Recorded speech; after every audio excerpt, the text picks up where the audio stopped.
guys, welcome to Dave's LFC Chat. I've got the legend, he's back with me, he's been on before, he can't stay away from the show. It's the legend from the Athletic, James Pearce. James, how are you? I'm good, thanks Dave, yourself? Oh, well, crazy times. I remember talking to you, I think it was back in late January I was talking to you. We were in deeper, crazier times. At least there's a light at the end of the tunnel. Seems to be a light at the end of the tunnel this time round, and just looking forward to the start of the season, to be honest with you, James. All good, yeah? Definitely, yeah. I think, I just can't wait for the prospect of watching Liverpool in packed out stadiums again. I think that's going to be the massive thing, isn't it? Because it just it's not been proper football for far too long. It's been crazy. I talked to you about this before. We get into about the crowds coming back at stadiums and stuff. But before we get into the Liverpool stuff, I just want to ask your opinion and thoughts on the big news in Merseyside over the last week or so. Rafa Benitez, ex-Liverpool legendary manager, going to Everton. Now, I have a thought on it. I'm not too worried about it. His legacy is safe, I think, with Liverpool fans, with most Liverpool fans, that is.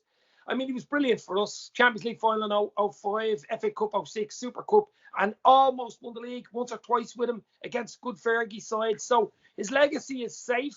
But as you know, you've seen it on Twitter, I'm sure. Some Everton fans aren't even happy, and I don't know why. But I think he's been brilliant for Liverpool. He still has a house in Liverpool, so he loves the city. He's safe with me. He'll always be a great manager and thought that way. What are your thoughts with Rafa going to Everton? Yeah, I think I understand his reasons for taking the job. I understand also the kind of like wide differing opinions that the move has made, because I think it's such an emotive thing, isn't it? It's such an intense rivalry, and I know Liverpool fans absolutely furious that he would even think about taking that job. I know lots of Liverpool fans, that just think, you know what, after what Rafa's done for the club and for the city, he can do whatever he wants. I know Evertonians delighted that the fact he's got the job, because they've got a Champions League winning manager. They've managed to get, despite finishing 10th last season and Carlo Ancelotti walking out on them. But I also know Evertonians have told me that they won't step foot in Goodison again while Benitez is manager. So it really has polarized opinion. I just think I think my feeling on it is you've got to look upon it in the context of it's been 11 years now since Rafa Benitez left Liverpool. It's not like he's jumping from one to another. And I think the other thing is everyone has known that Benitez would have loved to have had a second crack at managing Liverpool. He'd have loved to have got the job in 2012 when Brendan Rodgers got it. He'd have loved to have got it when obviously Klopp came in eventually in 2015. I think I remember there was a banner being flown above Anfield, I think May 2015, wanting Rafa put back on in that particular job role. But I think he, I remember at the time he wasn't even a contender. FSG always, they wanted to look to the future with someone new, someone fresh. So I think that's probably part of his thought process as well. The thought that he knows he wasn't going to manage Liverpool again. What is he, 61 now? Yeah. He knows that Klopp's not going anywhere for 3 years. So no, I just think I personally, I don't really have a problem with it. I think I understand why some people do, because it is, passions run high, of course, on Merseyside. But no, I think it's a good fit. And I don't the only concern I've got for Benitez is the fact that I think there won't really be any kind of honeymoon period for him, because I think because a lot of Everton fans were questioning the wisdom of the appointment, that if he doesn't start well, then it'll be difficult, I think, for him to get fans back on side. But if he does start well, then I think his Liverpool links will be quickly forgiven and forgotten.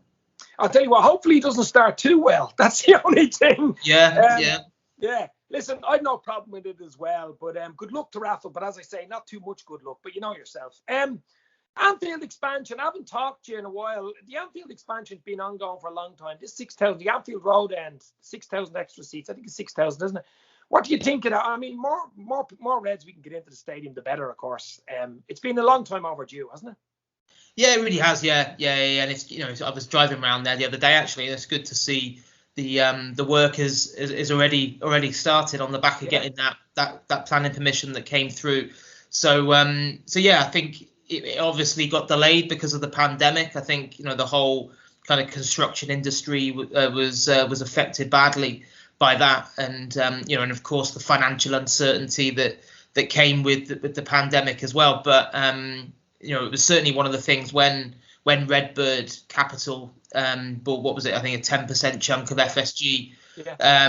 Going back a while now, that was, I think probably some people jumped to conclusions that there might be some massive amount of money suddenly sloshing around for transfers, but it was, from what I was told, it was very much about kind of being able for the business to continue infrastructure and stuff like that. Yeah, the plans that were already in place before Corona, and it would help them to kind of absorb the financial impact of Corona. So yeah, great to see that it's going ahead. I think it will take capacity up to over 60,000, which we know that Liverpool will sell that out every single week. So yeah, just really looking forward to it getting completed, because I think the stadium dilemma was one of those kind of real troublesome issues that FSG inherited over 10 years ago now, and certainly with the first stage of the redevelopment with the main stand, that I don't think anyone would question how much that has enhanced the experience of going to Anfield, and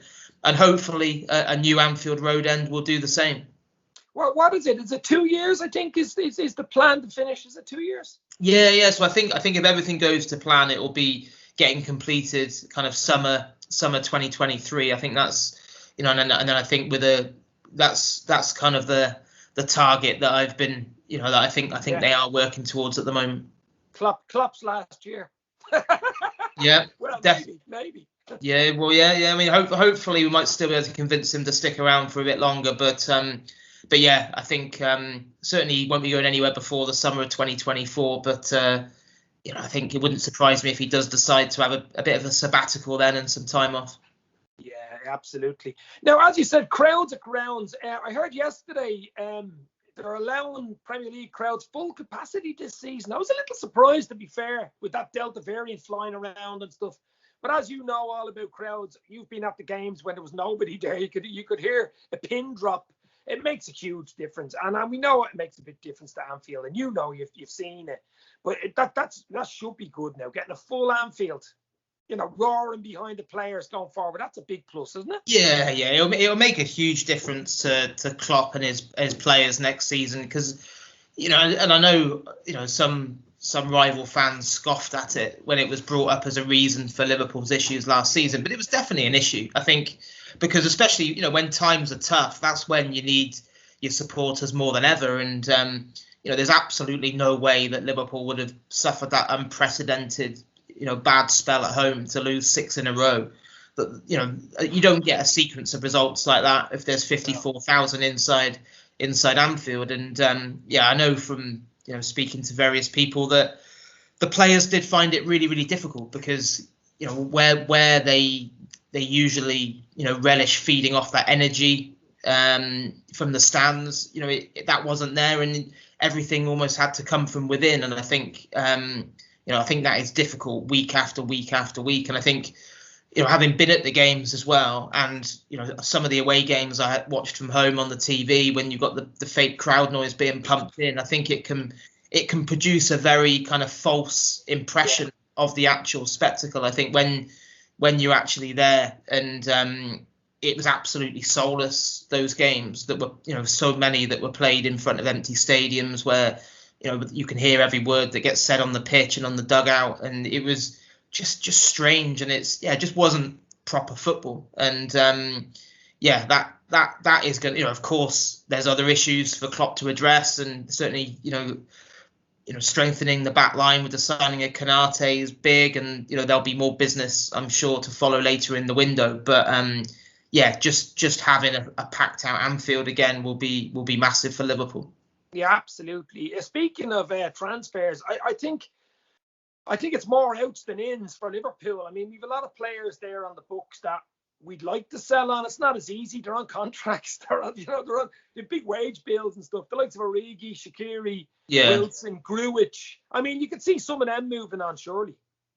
Yeah. Oh, yeah. I think a few things has probably held up trying trying to get players out the door. Of course, one is the Euros with, so many players being away and all the rest of it. So I think, with the Euros reaching a conclusion this week, and of course teams going back for pre-season, I think some Premier League clubs gone back this week. Liverpool go back, I think, next Monday, I think it is. So I think that will then start to speed up the process when players report back and get told exactly where they are in terms of the pecking order and plans for the season. But yeah, it's I think it's definitely more difficult, I think, in the COVID affected transfer market, because Michael Edwards has been a master, hasn't he, in the last 4 or 5 years of getting very high fees for fringe players that were surplus to requirements at Liverpool. When you think of the money that was generated from the sales of people like Jordan Ibe and Solanke, Brad Smith, Benteke, Sacco, and I think doing those kind of deals is now suddenly so much more difficult, because I just don't think there is that money sloshing around at the moment. So I think I'd fully expect Marco Grujic to move on. Harry Wilson, there's been in lots of interest there already. Wrote recently about Liverpool be willing to sell Nat Phillips if they could get 12 to 15 million. I think certainly not looking to kind of force him out the door, but I think there may well be a deal there that can be done that suits all parties. Nico Williams is another one, and those ones that you mentioned, people like Shaqiri and Origi. But again, for someone like Origi, it's tricky, because it's all well and good to say we'll just sell him, but as you said, that's a player on a big contract that has still got a fair amount of time left on it, and I think it's probably a delicate balancing act for Liverpool between, on the one hand, you want to generate funds, but Liverpool aren't in the process of just letting players go beneath their market value, so. It's and obviously with someone like Origi, who hasn't kicked on over the last 2 seasons really, as everyone hoped he would do after that amazing end to 2018-19 when he scored in the Champions League final. That is a kind of a genuine dilemma, I think, for Liverpool, because you look at him, and in terms of his age and his profile and his qualities, and you'd probably think, well, he probably is a £20 million footballer, but there's not a queue at the door, though, is there? That's the thing. No, not when you're on a decent sized contract, and not when you've hardly played football. Because I think his only goal last season, I think, was against Lincoln in the League Cup. So I think probably the fact that he didn't even make the standby list for Belgium for the Euros probably just shows that he has had a real tough period. And hopefully he can come back strong, because obviously all Liverpool fans absolutely love Divock Origi. It's just it probably does feel like the time's right this summer for him to pursue a new challenge. Yeah, well, personally for himself, he needs to play football at his age, doesn't he? It's no use saying it's great getting me money sitting on the couch playing FIFA. He wants to play football. Speaking of ins, there's not much. There's loads of stuff going around about your man Renato Sanchez and stuff like that. It's probably all bluster. Liverpool, they probably come out of left field. You get a phone call tonight or something else, something's happening.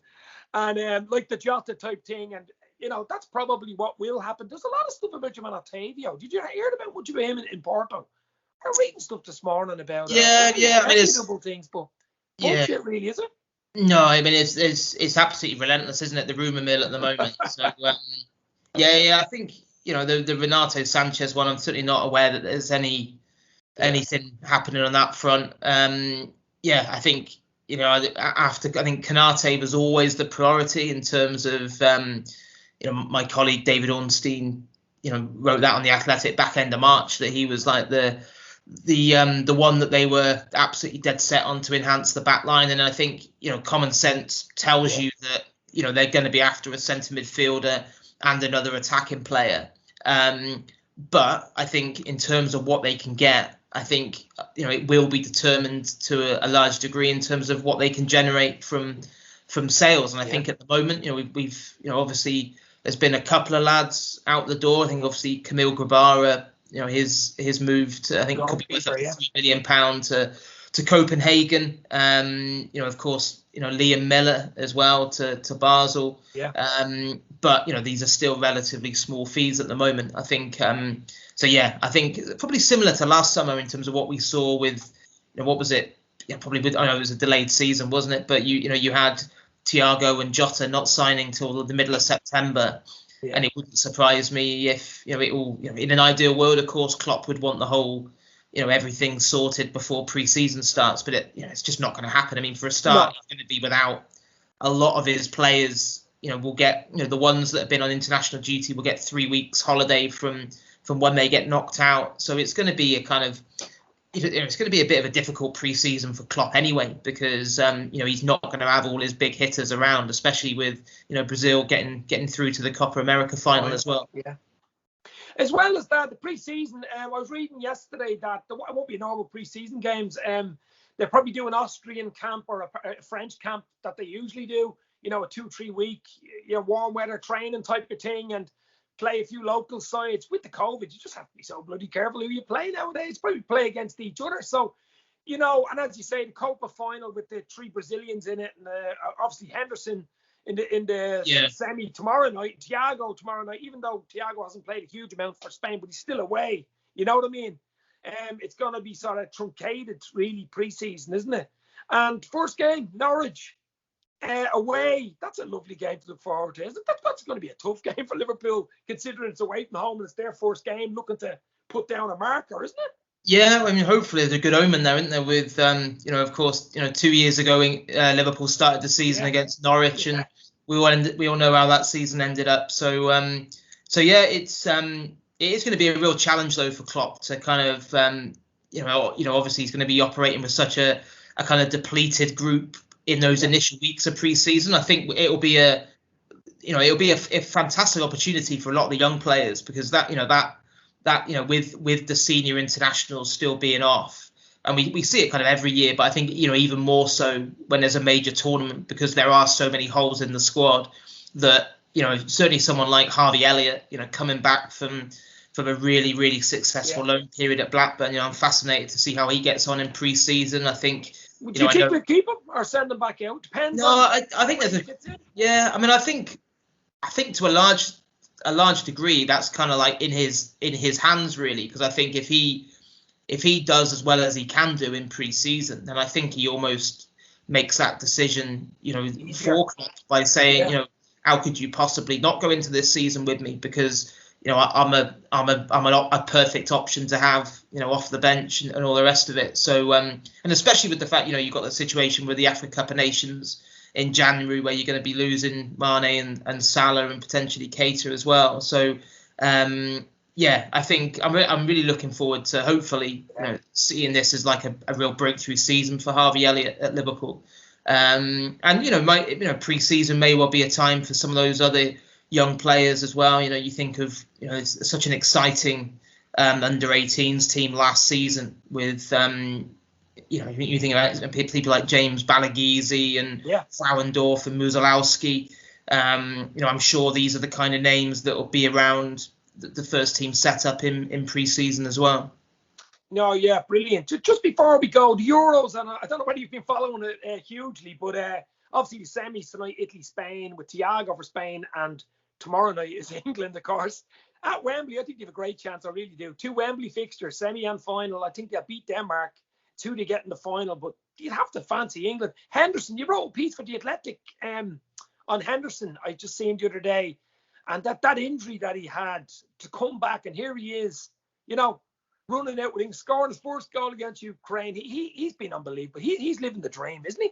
Henderson. Wow. Yeah, and it's brilliant to see as well, because I know. And obviously the debate will rumble on. I know lots of Liverpool fans who aren't particularly bothered about the England football team for obvious reasons. But what is undeniable is playing for his country means a hell of a lot to Jordan Henderson. And certainly when he suffered that serious groin injury in the Merseyside derby back in February, it was really in the balance whether he'd get back for the Euros. And his initial target was obviously to help get back and help Liverpool qualify for the Champions League. But it was so severe that, and the rehab was so complex and so grueling that he ran out of time essentially for that. And and I know there were doubts along the way whether he would be able to get ready for the Euros. But I think, I think we've seen why Southgate gambled and why he did find room in his squad for someone who hadn't really kicked a ball since February, because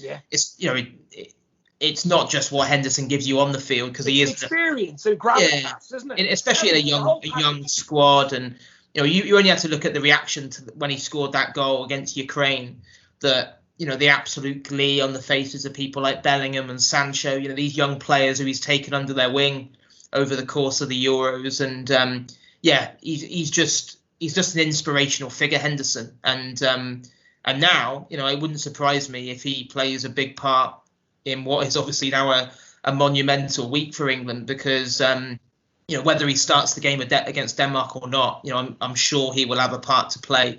And what a fantastic option that is for Southgate, whether he starts or whether he brings him on with that quality, that experience, that leadership, and also freshness, because essentially from being back in full training at the back end of May, someone explained it to me. It was almost like, he's now always had like a full pre-season when you look at the time he's had on the training field. So he is now back at peak fitness. And and I think that will help Liverpool next season as well, because it means that, I think, sometimes you worry about players going away on international duty and what it'll do to them in terms of the club side of things. But no, I think it's been brilliant for Henderson. You can see what it means to him to be out there and part of it. And I think if England are going to get their hands on the trophy, it wouldn't surprise me if he makes a couple more absolutely crucial contributions. No, absolutely. James, I think we'll leave it there. That was absolutely brilliant. As usual, James Pearce from The Athletic. Check out The Athletic, top football content, guys. James, stay safe, yourself and your family, and walk your dog Milo a little bit more than you usually do. I know you have been walking him all over the shop. Poor Milo. His legs are walked off him at this stage. Thank you very much, my friend. Cheers, Dave. Take care. Thank you. Cheers. See you, mate. Bye.